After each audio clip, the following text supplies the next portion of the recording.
Hayat Ağacı'ndan herkese merhaba. Sizi gerçekten mutlu eden şeyin ne olduğunu enine boyuna hiç düşündünüz mü?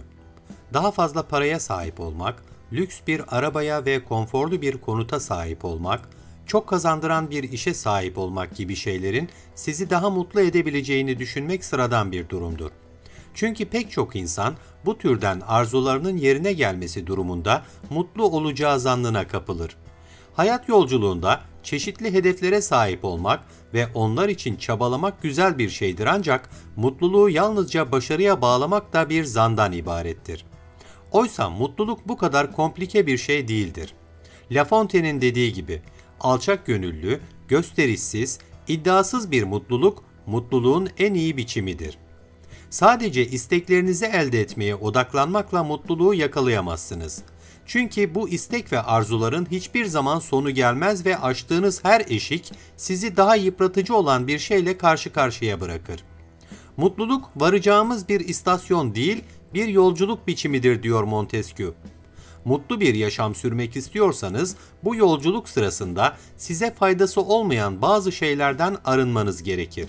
Bu videoda mutlu bir insan olmak için bırakmanız gereken 10 şeyden bahsediyoruz.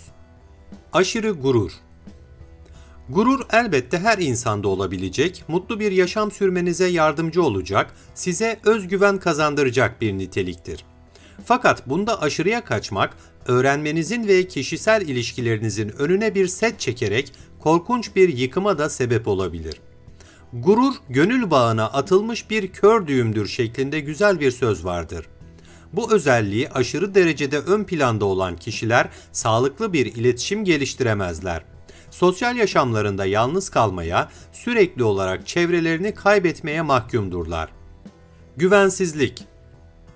Mutlu olmak için istisnasız tüm insanlara karşı güvensizlik duygusundan da kurtulmalısınız. Bu tabii ki etrafınızda zehirli insanlar olmayacağı anlamına gelmez. Onlara karşı gardınızı düşürün demiyoruz. Fakat sizi siz olduğunuz için seven aileniz, dostlarınız ve arkadaşlarınıza karşı sürekli bir şüpheyle yaklaşmak, onların saygısından, sevgisinden veya kabulünden emin şekilde yaşamamak da yıkıcı bir şeydir. İnsanın dünya üzerindeki yolculuğu esnasında edindiği bir şeydir güvensizlik duygusu. Bir tecrübenin ürünüdür. Fakat hem kendisine hem de etrafındaki iyi insanlara karşı bu duygudan arınması insanın mutluluğu için zaruridir. Zehirli insanlar. Bu küre üzerinde yaşadığınız müddetçe etrafınızda toksik diye tabir edilen zehirli ve gereksiz insanlar olacaktır. Bunu engellemek mümkün değil. Fakat bunların sizin küçük dünyalarınızda yeri olmamalıdır. Sevmediğiniz, hatta nefret ettiğiniz bir kişiye duygusal enerjinizi ve dikkatinizi vermek kadar yorucu bir şey yoktur. Bu sıkışıp kalmışlıktan bir an önce kurtulmalı, etrafınızdaki bu tipleri uzaklaştırmalı, stresi azaltmalı ve mutluluğu artırmalısınız. Böyle tiplere harcayacağınız negatif enerjiyi kendinize ve sevdiklerinize vereceğiniz pozitif enerjiye dönüştürmeye gayret edin. Korkunç bir iş. Profesyonel olarak çalışan pek çok insana sorduğunuzda aslında sevmediği işi yaptığını, hayalinde bambaşka bir işte çalışmak olduğunu söyleyecektir. Özellikle ülkemiz gibi ekonomide çalkantıların sıkça yaşandığı ülkelerde bu son derece yaygındır. İnsanlar bir şekilde geçimlerini sağlamak, çoluk çocuğunun nafakasını çıkarmak adına aslında kendilerine zul gelen, bir cenderede sıkışıp kaldıkları, bunaldıkları işlerde çalışmak zorunda kalıyor. Böyle bir insanın mutluluğu yakalayabilmesi zordur. Sevmediği işi yapan ama buna rağmen çok iyi bir kariyeri ve kazancı olan kişiler için de bu geçerlidir. Son yıllarda kariyerini ve şaşalı kazançlarını bırakıp Anadolu'da küçük bir kasabaya yerleşen insanları bir düşünün. Bu insanları bu maceraya sürükleyen şey mutluluk arayışından başka bir şey değildir. Bağımlılık. Bağımlılık dendiğinde aklınıza hemen alkol, sigara ya da uyuşturucu bağımlılığı gelebilir. Ancak hayatın başka alanlarında da sayısız bağımlılık türü vardır. Bazıları işe bağımlı bir işkoliktir, bazıları şekere bağımlıdır, bazıları video oyunlarına, bazıları da televizyona. Hatta toksik bir ilişkiye bağımlı olanlar bile vardır. Bağımlılık doyumsuz bir iştah yaratır. ona vereceğiniz sevginin derecesi ne olursa olsun daha fazlasını isteyecektir. Boşluğu asla dolduramazsınız. Yaşayacağınız yalnızca amansız bir açlık ve tatminsizlik döngüsüdür. Bu döngü içerisinde hayatınızdaki ilişkilere, hobilerinize, kişisel bakımınıza ayırmanız gereken zamanı ve enerjiyi de yiyip tüketir. Bir bağımlılıktan kurtulabilmek hayatınızdaki en zorlu deneyimlerden biri olabilir. Fakat türü ne olursa olsun her zaman için mutluluğunuza engel olacak, kurtulmanız gereken bir şeydir. Geçmişe takılmak.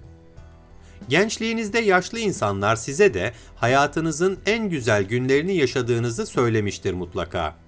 Bu birçok şeyi geride bırakan yaşlılar için doğru olabilir, ancak siz hayatınızın hiçbir döneminde en güzel şeyleri geçmişte yaşadığınız, her şeyin geçmişte yaşanıp bittiği gibi bir yanılgıya kapılmamalısınız. Daha mutlu bir hayat sürmek istiyorsanız, geçmişinizin hep gelecekten daha iyi olacağı varsayımıyla yaşamayı bırakmalısınız. Olağanüstü hatıralarınız, anılarınız olabilir. Fakat bunların daha iyisini de yaşayabileceğiniz inancı ve umudu sizi daha mutlu biri haline getirecektir. Başkalarına öykünmek. Bir İngiliz atasözü şöyle der: "Komşunun çimeni her zaman daha yeşildir." Hayatınızda rutine dönüşen şeylerin bir süre sonra sıkıcılığı artırdığını, bu yüzden de başka hayatlara özenerek baktığınızı anlatıyor bu söz. Son zamanlarda sosyal medyada yapılan şaşalı paylaşımlar da buna katkı sunuyor. Modern influencerların egzotik gezileri, lüks alışverişleri, çılgınca başarıları, ekranın diğer tarafındaki sizin o tarafı hep daha yeşil görmenize sebep oluyor. Oysa araştırmalar insanların çevrim içi yalan söyleme olasılığının yüz yüze olandan daha fazla olduğunu ortaya koyuyor. Daha mutlu biri olmak için hayatınızdan çıkarmanız gereken şeylerden biri de başkalarının size sadece göstermek istedikleri kısımlarını sunduğu hayatlara öykünerek bakmak, kendinizi suçlu, eksik ya da başarısız hissetmek yanılgısıdır. Çünkü öykünerek baktığınız şeylere sahip olmanın gerçek mutluluğu getireceğini düşünmek de bir başka yanılgıdır. Yalandan uzak durmak. Daha mutlu bir varoluş için yalanları terk etmeniz ve hayatınızı dürüstlük üzerine inşa etmeniz gerekir. Çünkü insanlarla gerçeği paylaştığınız zaman sahtelik kendiliğinden kaybolur ve ilişkileriniz samimiyet temelinde yükselir. En uygun ve akla yatkın şeyin yalana başvurmak olduğunu düşündüğünüz bazı çetrefilli durumlarda bile sonradan vicdanınız sizi rahatsız edecektir. Başkalarına yalan söylemek elbette kötü bir şey, ancak daha da kötüsü insanın kendisine yalan söylemesidir. Memnun olmadığınız halde memnun gibi davranmak, olmayan bir şeyi varmış gibi göstermeye çalışmak günün sonunda mutsuzluk olarak size geri dönecektir. Kendinden nefret etmek. Bir insanın kendinden nefret ettiği, yelkenleri hepten indirdiği bazı anlar olabilir. Bu güvensizlik duygusunun dışa vurumudur. Bu konuda yalnız değilsiniz. Özellikle yaşadığımız çağda hemen hemen herkes zaman zaman kendisini değersiz veya yetersiz görüp sevgi ve mutluluk gibi hayattaki iyi şeyleri hak etmediği duygusuna kapılabiliyor. Ama gerçek şu ki herkes sevgiyi ve mutluluğu hak eder. Kötü ilişkiler yaşamış olabilirsiniz. Gurur duymadığınız kararlar vermiş olabilirsiniz. Başarısızlıklar sonucu hüsrana uğramış olabilirsiniz. Önemli olan bunlardan dersler çıkarmaktır. Kendinizden nefret etmek size bir şey kazandırmaz. Mutluluğunuz için bir engel olan bu duygudan da arınmanız gerekir. Konfor alanına sıkışıp kalmak. İnsanın bazı küçük rutinlere sahip olması, sınırlarını bilmesi ve istikrar kazanması açısından iyi bir alışkanlıktır. Ancak zaman zaman konfor alanından ayrılmak ya da bu alanı genişletmek kişisel gelişiminiz açısından önemlidir. Pek çok insan için bu rahatsız edici bir durumdur. Ancak unutmamalısınız ki rahatsızlık ve yabancılık hissi aynı zamanda bilebilme duygusunu tetikleyen, gelişiminize katkı sunan, ufkunuzu açan bir şeydir.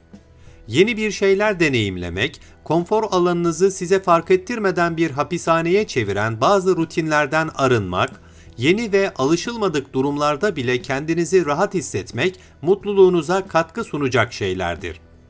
Videoyu beğendiyseniz Hayat Ağacı'na abone olmayı, yorum yapmayı, beğen butonuna basmayı ve bildirim zilini açmayı unutmayın.